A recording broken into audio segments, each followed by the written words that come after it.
उत्तराखंड में बीजेपी धुआंधार प्रचार में जुटी हुई है। इसी कड़ी में पीएम मोदी दूसरी बार उत्तराखंड पहुंचे हैं। ऋषिकेश पहुंचे पीएम मोदी का बीजेपी कार्यकर्ताओं ने, जनता ने जोरदार स्वागत किया और पीएम मोदी ने विजय शंखनाद रैली को संबोधित किया। इस दौरान उन्होंने कांग्रेस और विपक्षी दलों पर जमकर निशाना भी साधा। साथ ही बीजेपी सरकार की उपलब्धियां गिनाई और जनता से हरिद्वार से बीजेपी प्रत्याशी त्रिवेंद्र सिंह समेत सभी 5 प्रत्याशियों को विजयी बनाने की अपील की है। पीएम मोदी से पहले हरिद्वार से बीजेपी प्रत्याशी त्रिवेंद्र सिंह रावत और प्रदेश के मुख्यमंत्री पुष्कर सिंह धामी ने भी जनता को संबोधित किया और मोदी सरकार की उपलब्धियां गिनाई। त्रिवेंद्र और धामी ने उत्तराखंड की जनता से बीजेपी को भारी मतों से विजयी बनाने की अपील की।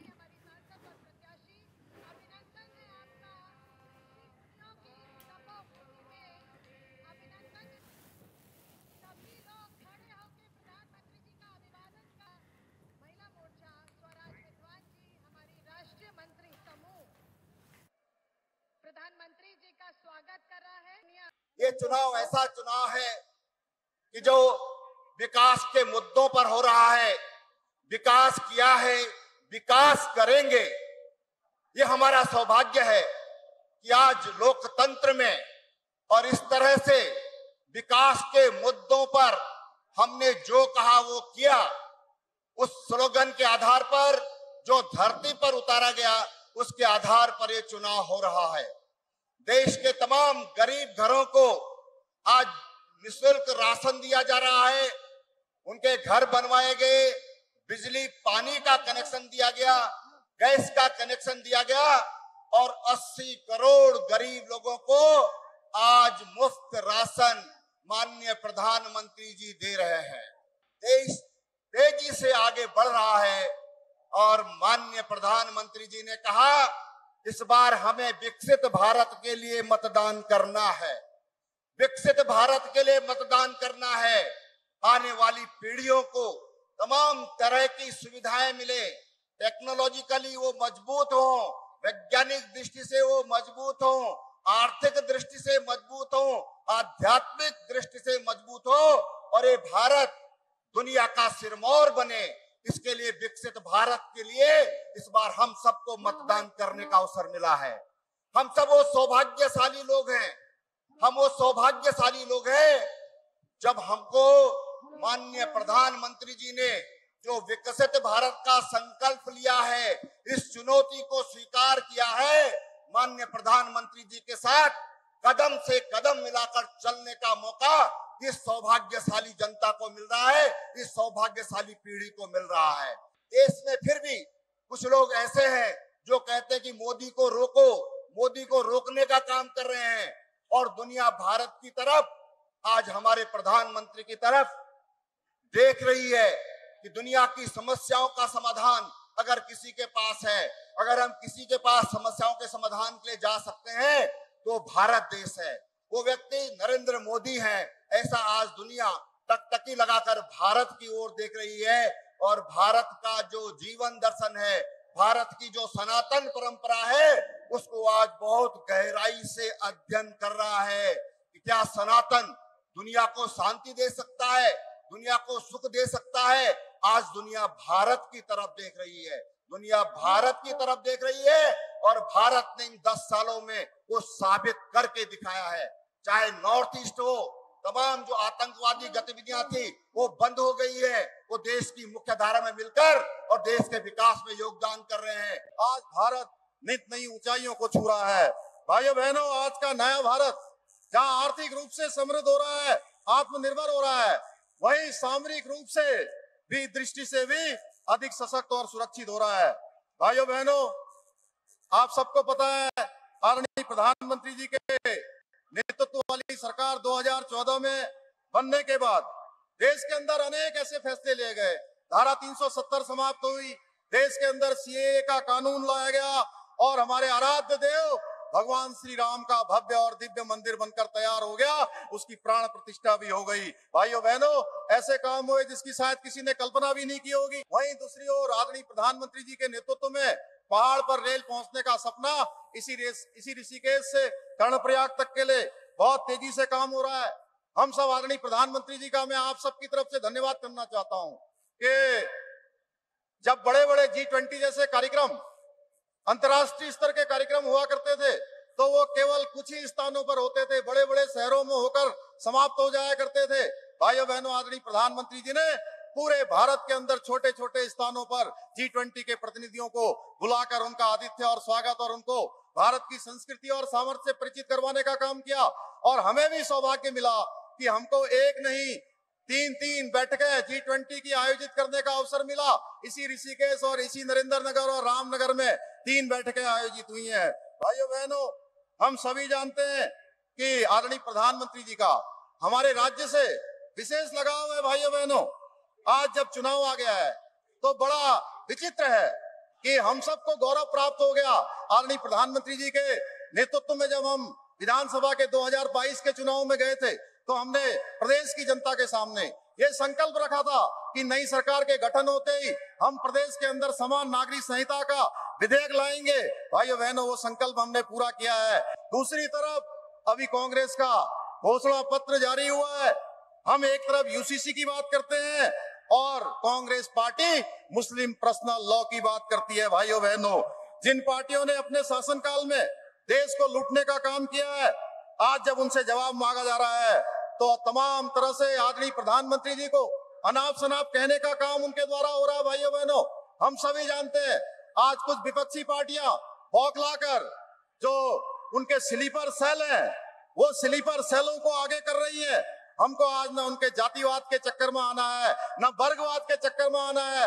आज राष्ट्रपति आदरणीय प्रधानमंत्री जी के नेतृत्व में एक भारत, कश्मीर से लेकर कन्याकुमारी तक, अटक से लेकर कटक तक, उत्तर से लेकर दक्षिण तक, आज विकास की गति को आगे बढ़ता हुआ दिख रहा है। भाइयों बहनों, और ज्यादा जानकारी के साथ ज्ञानेंद्र तिवारी हमारे संवाददाता हमारे साथ जुड़ चुके हैं। ज्ञानेंद्र, प्रधानमंत्री का उत्तराखंड दौरा बेहद महत्वपूर्ण माना जा रहा है और देखिए चुनाव प्रचार जिस तरीके से धुआंधार बीजेपी करते हुए नजर आ रही है, जब आज प्रधानमंत्री पहुंचे और जनता को संबोधित किया, उस दौरान कितना उत्साह जनता के बीच देखने को मिला और क्या कुछ तैयारियां उत्तराखंड में देखने को मिली?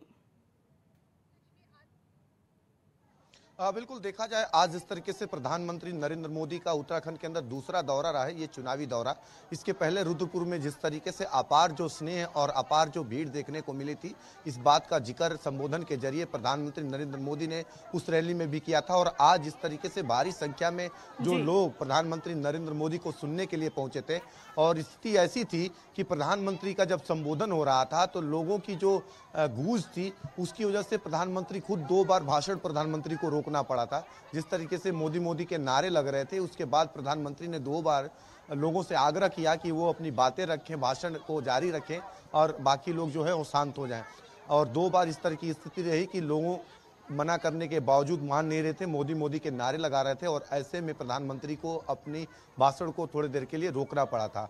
आज जिस तरीके की कहीं ना कहीं भारतीय जनता पार्टी की जो रैली रही प्रधानमंत्री की, इसमें जो संभावनाएं पहले से प्रधानमंत्री की रैली को लेकर भारतीय जनता पार्टी ने लगाया था कि तकरीबन 1 लाख से अधिक लोग इस रैली में शामिल होंगे और ऐसा होता हुआ नजर आया। भारी भीड़ अगर हम देखें तो लोकसभा पौड़ी, टिहरी और हरिद्वार से भारतीय जनता पार्टी के कार्यकर्ता आम जन इस रैली में पहुंचे और जिस तरीके की तस्वीरें ऋषिकेश से आज निकल के सामने आई, साफ तौर पे देखा जाए 2 बार से भारतीय जनता पार्टी यहां से 5 लोकसभा सीटों पे जीत हासिल करती हुई नजर आ रही है। और ऐसे में वर्तमान में जिन सीटों पे अभी संभावनाएं थी कि भारतीय जनता पार्टी का जो ग्राफ है वो थोड़ा कमजोर है, इस रैली के बाद कहीं ना कहीं वो ग्राफ मजबूत होता नजर आ सकता है।